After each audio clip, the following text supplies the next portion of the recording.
Et j'ai aussi commencé à vendre toutes mes affaires sur Marketplace. Aujourd'hui, je vais vous parler de la plus grosse erreur de ma vie. Dans mon cas, ça s'applique principalement à des projets de jardinage, de design en permaculture, en construction ou juste des idées bizarres que j'ai envie d'essayer. Mais la chose que je veux partager avec vous aujourd'hui, même si c'est un peu plus personnel, s'applique littéralement à tout. Alors que tu sois un entrepreneur, une mère de famille monoparentale, un étudiant ou un retraité fanatique de pétanque, c'est quelque chose que tu as soit vécu dans ta vie et avec lequel tu vas drôlement compatir, ou c'est quelque chose que tu n'as jamais vécu. Dans ce cas-là, ça me faire plaisir de t'avertir pour pas que tu tombes dans le même panneau que moi. Mon erreur, c'est pas une erreur spécifique du genre « j'ai frotté mes plants de laitue avec de l'huile de gargamel puis ils sont devenus bleus, ensuite des schtroumpfs de jardin sont venus me voler mes plants ». C'est pas ça. Puis l'erreur était tellement pas spécifique que je l'ai fait des tonnes de fois dans ma vie sans jamais faire le lien entre chaque événement. Mais récemment, j'ai identifié c'était quoi l'élément commun qui revenait à chaque fois que je me plantais. Je vais vous raconter sommairement ma vie des dernières années pour voir si vous êtes capable d'identifier c'était quoi ma grosse erreur. Puis est-ce que j'ai appris de mes erreurs? Ça, vous allez le savoir à la fin du vidéo. En 2008, la planète a eu droit à un crash financier extrêmement violent qui a secoué l'économie mondiale. Même si je comprenais rien aux finances à cette époque-là, je pouvais voir par la panique générale dans mon entourage puis dans les médias que ça allait pas bien. Puis surtout que le système dans lequel on vivait était extrêmement fragile puis pouvait lâcher à n'importe quel moment. Donc, ça me prenait une solution. C'est un peu dans ces années-là que j'ai commencé à étudier la permaculture puis de découvrir à quel point c'est une science d'observation puis de design absolument géniale. Donc, j'ai commencé à étudier ce que j'aurais besoin pour sécuriser mon avenir puis de pouvoir subvenir à mes besoins les plus primaires. Évidemment, on a besoin de nourriture pour survivre, donc l'implémentation de potager était prioritaire. Puis pour ça, on a besoin d'une bonne surface quand même assez grande pour pouvoir cultiver des légumes à l'année. Donc, après avoir passé quelques centaines d'heures à faire des recherches pour savoir exactement quel type de terrain ça me prenait, j'ai commencé mes recherches. Des recherches qui ont duré 3 ans. Puis durant ces 3 ans, j'ai même acheté en 2015 un terrain à Saint-Émilie-de-l'Énergie qu'au final, j'ai décidé de revendre même après avoir investi plusieurs centaines d'heures à travailler dessus et des milliers de dollars à tenter de me faire un projet de terraformation à plus grande échelle, qui était un échec monumental. Et bien, après avoir visité 90 terrains, qui étaient tous au maximum à 1h30 de Montréal, en automne 2017, j'ai finalement fait un choix. Puis j'ai acheté cette magnifique propriété à Fitch Bay en Estrie. Dans ma brochette de prix, c'était le plus beau terrain que j'avais vu, puis il allait être parfait pour ce que je voulais faire. Mais avec la fin du monde qui approche, pas le temps de niaiser. Fait que déjà cet automne-là, j'étais en train de soumissionner pour des compagnies d'excavation qui pourraient rendre ma vision possible. J'ai décidé de commencer mes travaux d'hiver pour pouvoir avoir une avance sur ma saison 2018 qui allait être très chargée. L'idée de sauver du temps était bonne, mais à cause de tellement de facteurs, les travaux ont été difficiles puis j'avais été très insatisfait de ce qui avait été fait durant l'hiver pour plusieurs raisons dans lesquelles je rentrerai pas dans cette vidéo. Au printemps 2018, j'avais commencé à jaser avec celui qui avait chapeauté le projet d'excavation d'hiver puis il avait dit que ça n'avait pas été vraiment à mon goût. Lui, il m'a dit « Pourquoi tu te louerais pas une excavatrice puis que tu le fasses toi-même? » Quelle idée géniale! Après tout, on n'est jamais mieux servi que par soi-même, non? Donc, je me suis créé une entreprise agricole pour être capable de louer une excavatrice d'une assez bonne dimension. J'ai décidé d'y aller avec une 16 tonnes. J'avais jamais chauffé ça de ma vie, mais je me suis dit qu'avec des manettes et des pitons, ça doit être un petit peu comme jouer aux arcades. Fait que quand j'ai reçu l'excavatrice, j'ai reçu un cours d'à peu près 3 minutes par le représentant de chez Caterpillar, puis je te laisse à moi-même. Là, tout le monde qui regarde la vidéo sont sûrs que c'est exactement là que je vais me planter. Mais malgré une première journée à apprendre comment la machine fonctionnait, j'ai vite commencé à la maîtriser et à créer ma vision drive. J'avais loué l'excavatrice pour 1 mois, puis je voulais rentabiliser la location en mettant toutes les heures possibles durant ce mois-là. Moi, durant lequel j'ai juste pris 1 semaine de vacances puis continué à travailler pendant ce temps-là. Donc, chaque jour que je pouvais, je travaillais de 7 h le matin à 9 h le soir sur l'excavatrice ou jusqu'au coucher du soleil. À coucher dans mon auto, vivre dans ma luxueuse tente, à me faire de la bouffe gourmet, à complètement négliger ma vie sociale pendant une canicule extrême où j'ai bu de l'eau chaude la majorité du temps. Donc, une fois ce mois extrême-là fini puis l'excavatrice retournait à son propriétaire, j'avais mes étangs.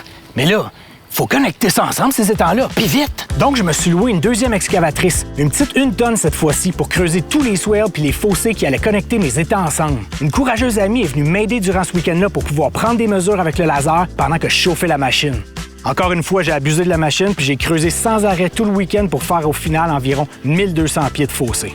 Bon, maintenant, mon système est connecté, mais il y a de la roche partout. Il faut absolument enlever ça avant que la nature reprenne le dessus. Puis mon budget commençait à baisser, donc au lieu de louer une dérocheuse, j'ai passé des centaines et des centaines d'heures à enlever la majorité des roches à la main. J'avais essayé de demander de l'aide pour ce job-là sur Facebook, mais évidemment, personne n'est venu m'aider. Puis je comprends pourquoi.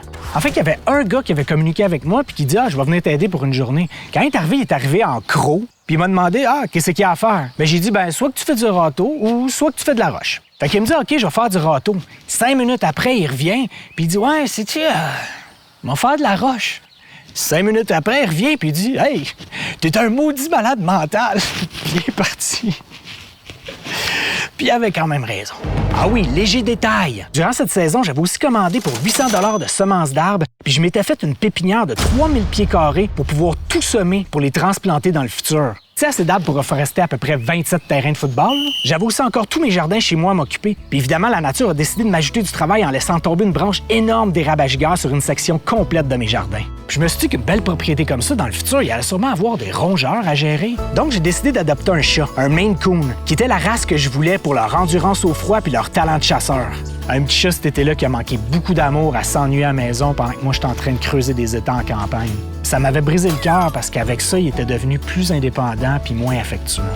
Rendu à l'hiver, j'aurais pu me reposer. Mais tu sais, faut faire vite, la fin du monde approche. Donc, vu que j'avais 100 millions d'arbres qui allaient pousser, puis que je voulais aussi planter une tonne d'arbres fruitiers au printemps 2019, j'ai décidé qu'il fallait que je trouve un moyen de protéger la base contre les mauvaises herbes de tous les arbres que j'allais planter, sans que ça me coûte une fortune, mettons. Donc, j'ai commencé à aller clandestinement prendre du carton dans des containers de recyclage de grosses pharmacies. Puis j'ai commencé à enlever le ruban adhésif des boîtes, couper tout en rectangle parfait, puis tout classer ça en ordre de grandeur pour faire des paquets faciles à transporter. Puis j'ai ramené d'autres boîtes, puis d'autres boîtes. Au moins, le chat était pas mal plus diverti pendant cet hiver-là. Est-ce qu'il allait avoir juste des arbres, cette propriété-là? Non, monsieur! J'allais me designer une maison solaire passive sur mesure spécifique à mes besoins. Donc, avec les cours de construction écologique que j'avais suivis, puis mes talents de constructeur quand j'étais un petit garçon, j'ai décidé de faire les plans de maison par moi-même. De planifier chaque détail, chaque centimètre carré, chaque surface, complètement intégré à la topographie du terrain, au vent, à l'eau, au climat, etc. Parce qu'un architecte, ça coûte bien trop cher. On va faire ça tout seul. Et pas juste une maison. Non, non! Adjacent à la maison, j'avais designé une serre solaire passive de 1000 pieds carrés qui allait aussi avoir son système de géothermie à air pulsé pour faire pousser des oranges en hiver. Pour être certain de ne pas faire de gaffe majeure parce que c'est un projet énorme, j'avais engagé Benoît Lavigueur, qui est selon moi le meilleur constructeur de maisons écologiques au Québec, pour superviser mon processus. Mais la propriété est vraiment grande, puis il y a beaucoup de chevreuils dans le coin, puis les chevreuils, ça mange des arbres fruitiers. Fallait absolument que je trouve un moyen de clôturer tout ça. J'avais vu sur la chaîne de Richard Perkins en Suède une vidéo pour clôturer avec des boutures de saule. Génial, on va faire ça. Mais au lieu de juste en faire 20 pour tester, j'ai passé je sais pas combien de soirées à aller couper du saule puis me faire des milliers de boutures. En fait, j'en avais besoin de 2000 pour clôturer 3182 pieds de propriété. Et j'ai tout planté à la main, un par un, en pleine canicule, parce que j'ai manqué de temps pour le faire au bon moment. Puis j'ai pas eu le temps d'arroser par la suite, fait que j'ai perdu 99 % de mes boutures. Déjà que j'avais tous mes arbres fruitiers à planter, et aussi pourquoi pas je me suis rajouté des centaines d'argousiers que j'ai été récupérés par marcotage au bord des routes. Ah oui, puis pourquoi pas aussi pelleter puis balayer tous les trottoirs de mon quartier pour récupérer la gravelle que la ville dépose en hiver pour solidifier mon entrée en campagne. Parce que c'est bien trop cher de commander de la gravelle, aussi bien que se briser le corps en 1000 miettes pendant des heures, non?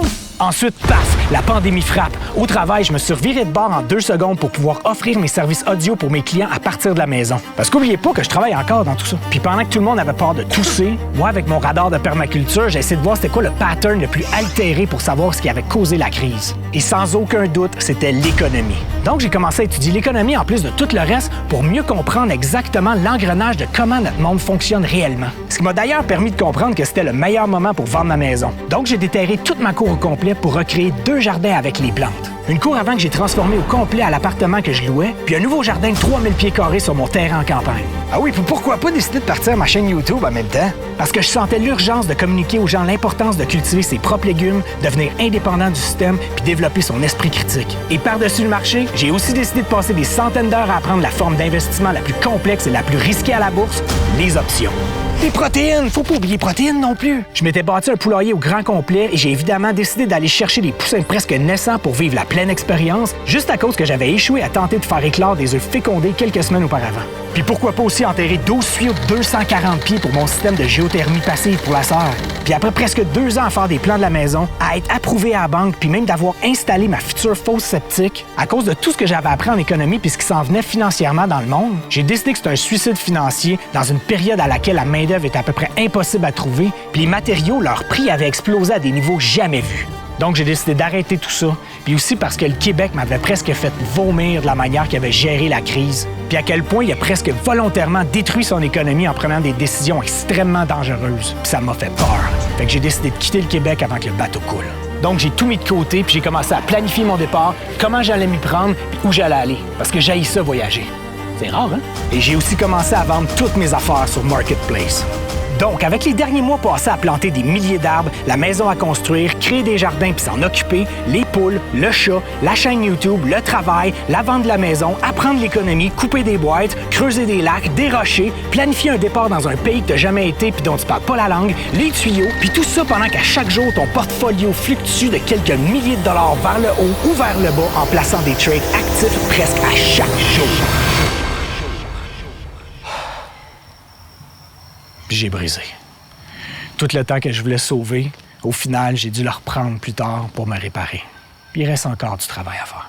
Donc j'imagine que vous avez pu remarquer que ma plus grosse erreur était d'ambitionner. Eh oui, ma plus grosse erreur était de trop en prendre, puis de trop entamer de projets ambitieux en même temps. C'est comme si tu essaies de jongler avec 15 balles. C'est sûr que tu vas toutes les échapper au final. Tandis que si tu te concentres à jongler une seule balle, tu as beaucoup plus de chances de réussir. Puis j'aime même pas ça jongler, même si ma vie est un foutu cirque. Puis au final, est-ce que j'ai appris de mes erreurs dans tout ça? Je dirais que oui, partiellement. J'allais refaire la même erreur à vouloir faire tout le contenu de ma chaîne YouTube en double, puis en le mettant sur une autre chaîne en anglais. Mais vu les résultats catastrophiques du début de la chaîne, je pense faire une pause sur la chaîne anglo puis me concentrer à grandir juste une chaîne pour l'instant. Donc en attendant le prochain vidéo, vous pouvez cliquer ici pour voir une autre vidéo où j'ai sûrement drôlement ambitionné. Ciao!